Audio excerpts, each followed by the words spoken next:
कहानी सच्ची मित्रता। गांव में एक 12 साल का लड़का आर्यन रहता था। वह पढ़ाई में तेज और दोस्तों में लोकप्रिय था। उसकी एक विशेष दोस्ती थी सिया से, जो उसके पड़ोस में रहती थी। सिया बहुत समझदार और बुद्धिमान थी और दोनों की दोस्ती गांव के दूसरे बच्चों के लिए मिसाल बन गई थी।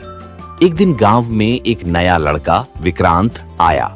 वह शहर से था और नए माहौल में घुलने मिलने में कठिनाई महसूस कर रहा था। आर्यन और सिया ने उसे अपने साथ खेल में शामिल किया। शुरुआत में विक्रांत संकोच में था, लेकिन धीरे धीरे उसने आर्यन और सिया की दोस्ती का असर देखा और वह भी उनमें शामिल हो गया। आर्यन और सिया ने विक्रांत को अपने खेलों में शामिल किया।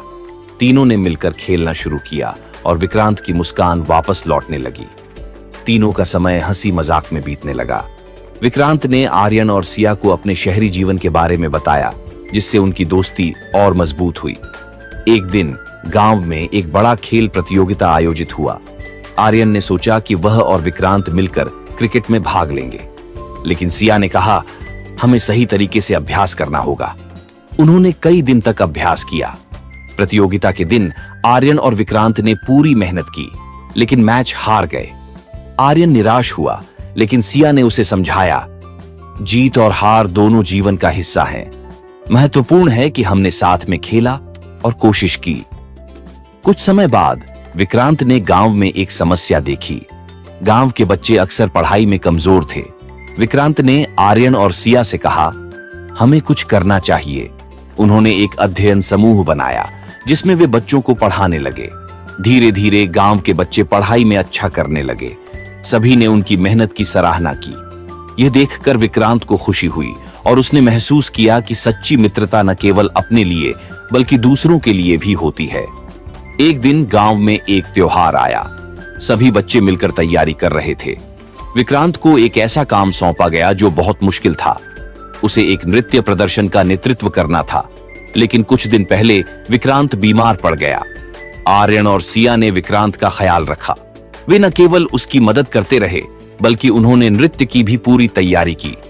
जब त्योहार का दिन आया, विक्रांत ने अपनी बीमारी के बावजूद प्रदर्शन में हिस्सा लिया। उन्होंने तीनों ने मिलकर शानदार प्रदर्शन किया और सबने उनकी सराहना की। इस अनुभव ने विक्रांत को सिखाया कि सच्ची मित्रता में एक दूसरे का सहारा देना कितना महत्वपूर्ण है। आर्यन और सिया ने उसे प्रेरित किया कि कठिनाइयों का सामना कैसे करना है। जैसे जैसे समय बीतता गया, आर्यन, सिया और विक्रांत ने मिलकर कई नई गतिविधियों की योजना बनाई। उन्होंने खेलों में भाग लिया, नाटक किए और समाज सेवा की। उनकी मित्रता और मजबूत हो गई थी। कुछ साल बाद जब सभी बड़े हो गए, आर्यन ने फैसला किया कि वह अपने गांव में एक स्कूल खोलेगा। सिया और विक्रांत ने उसका साथ देने का वादा किया। तीनों ने मिलकर एक नई शुरुआत की। वे समझ गए थे कि सच्ची मित्रता केवल साथ रहने में नहीं, बल्कि एक दूसरे का सहारा बनने में है। उन्होंने गांव के बच्चों के भविष्य के लिए एक मिसाल स्थापित की। इस कहानी से यह सीखने को मिलता है कि सच्ची मित्रता का मतलब केवल मजे करना नहीं है, बल्कि मुश्किल समय में एक दूसरे का साथ देना है। मित्रता में सहानुभूति, समझ और एक दूसरे की मदद की भावना होती है, जो जीवन को और भी खूबसूरत बनाती है। चमकपुर गांव में गोपाल नाम का एक लड़का रहता था। उसकी सौतेली माँ और बाप ने उसे घर से निकाल दिया था। उसकी सौतेली माँ ने सब कुछ अपने और अपने बच्चों के नाम पे कर रखा था और गोपाल को हिस्से के नाम पे 3 गायें दे रखी थी। गोपाल पढ़ा लिखा तो बहुत था, पर नौकरी ना मिलने के कारण उसने सोच लिया था कि वो अब उन तीनों गायें की खूब देख रेख करके उनसे जो दूध मिलेगा उसे बेच के अपना कारोबार चलाएगा। अब मैं बिल्कुल अकेला हो गया हूँ। गौ माता, तुम तीनों के अलावा मेरा अब कोई भी नहीं है। बस मेरा घर चलाने के लिए तुम तीनों को मेरी मदद करनी होगी। तीनों गायें बहुत ही हट्टी कट्टी और जवान थीं और रिश्ते में भी एक दूसरे की बहनें लगती थीं। चंपा, चमेली और मैना। मैना सबसे बड़ी और समझदार गाय थी।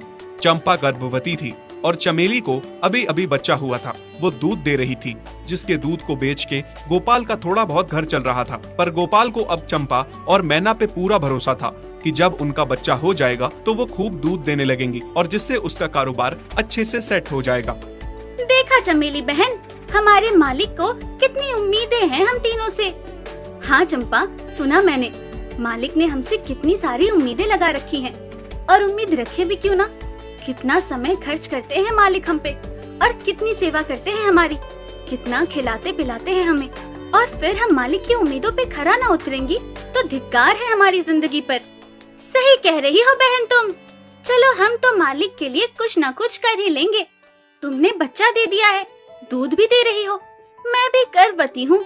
थोड़े दिनों में मैं भी बच्चे को जन्म दे दूंगी, फिर दूध भी देने लगूंगी। लेकिन इस मैना दीदी को देखो, हम दोनों से बड़ी हैं, एक बार भी बच्चा ना दे पाई आज तक। क्या इसका फर्ज नहीं बनता मालिक के लिए कुछ? ये तो बड़ी हैं, हमसे ज्यादा इसको मालिक के लिए करना चाहिए था, लेकिन हम छोटी होकर इतना सोच रहे हैं। तुम दोनों ऐसा क्यों कह रही हो? क्या गलत कह रहे हैं हम? सही तो कह रहे हैं। कितने सालों से बांझ पड़ी हो तुम। ऐसा कैसे कह सकती हो तुम? बच्चा देना ना देना मेरे हाथ में थोड़े ना है। मैं भी तो माँ बनना चाहती हूँ ना। मैं भी चाहती हूँ कि दूध दूँ और मालिक को मेरे दूध से कुछ फायदा हो। अरे तुम क्या बच्चा दोगी जो इतने सालों से नहीं दे पाई? तुम ये ख्वाब लेना बंद करो कि तुम बच्चा दोगी और तुम्हारे दूध से मालिक को कोई फायदा होगा। दोनों छोटी बहनें बड़ी बहन मैना की बेबसी का मजाक उड़ाती हैं और उस पे हंसती हैं। इस बात से मैना बहुत दुखी होती है और रोती है कि उसी की बहनें उसको दिलासा देने की बजाय उसे ताने मार रही हैं, उसका मजाक उड़ा रही हैं। फिर एक दिन गोपाल का पड़ोसी उससे कहता है, अरे गोपाल, तुम्हारी 2 गायें तो ठीक है, एक गाय का क्या है? उससे तुम्हें कोई फायदा नहीं है, बेच क्यों नहीं देते उसे? अरे नहीं नहीं भाई साहब, बेचना क्यों उसे? अभी बच्चा नहीं दे रही तो क्या पता कल वो बच्चा दे दे। कोई भी काम जल्दबाजी में नहीं करना चाहिए। अरे नहीं गोपाल, मेरे कहने का ये मतलब था कि तुम्हें अपना कारोबार जल्द खड़ा करने की जरूरत है, क्योंकि तुम्हारे घर वालों ने तुम्हारे साथ जो कुछ भी किया वो बहुत गलत था। अब तुम्हें जो भी करना है अकेले ही करना है। आगे शादी भी तो करनी है तुम्हें, उसके लिए भी खूब पैसा कमाना पड़ेगा। जब तुम्हारी सारी गायें दूध देंगी तभी तो कारोबार अच्छा चलेगा ना। हाँ, बात तो तुम सही कह रहे हो भाई। मेरी मानो तो तुम अपनी गायों को क्रॉस करवा के देख लो, शायद उससे बच्चा हो जाए। हाँ, ये सुझाव तुमने सही दिया, मैं कल ही ऐसा कर लेता हूँ। सुना तुमने मैना बहन मालिक की बातों को? कितना परेशान है मालिक तुम्हारी वजह से, पर तुम्हें तो कोई बात कह ही नहीं सकते। झट से बुरा जो मान जाती हो तुम। मैना ये सब सुन के बहुत दुखी होती है, पर करती भी क्या, उसके हाथ में कुछ नहीं था। गोपाल ने मैना को क्रॉस करवा के भी देखा, पर उसका भी कोई फायदा नहीं हुआ। गोपाल, जो सुझाव मैंने तुम्हें दिया था, क्या वो तुमने आजमाया? हाँ भाई, वो भी करके देख लिया, पर उसका भी कोई असर ना हुआ। ये गाय किसी काम की नहीं है गोपाल, मेरी मानो तो इसे बेच दो। मैं सोच रहा हूँ एक बार फिर से क्रॉस करवा के देखता हूँ, शायद कोई बात बन जाए। देख लो, पर मुझे नहीं लगता। देखा, इन लोगों को भी पता चल गया तुम बच्चा नहीं दे सकती, तुम बांझ ही रहोगी। सही कह रही हो तुम दीदी, इतने जतन करने के बाद भी बच्चा नहीं हो रहा तो अब क्या होगा? गोपाल मैना को एक बार फिर से क्रॉस करवा लेता है। दोनों बहनें चंपा और चमेली मैना के बांझपन का मजाक उड़ाती हैं और उस पे खूब हंसती हैं। फिर एक दिन मैना चमेली के बच्चे के साथ खेल रही थी कि तभी चंपा देख लेती है। हाँ देख तो चमेली दीदी, ये मैना दीदी तेरे बच्चे के साथ क्या कर रही है? मुझे समझ में नहीं आ रहा, तू इस बांझ के साथ अपने बच्चे को कैसे छोड़ सकती है? जब मेरा बच्चा आ जाएगा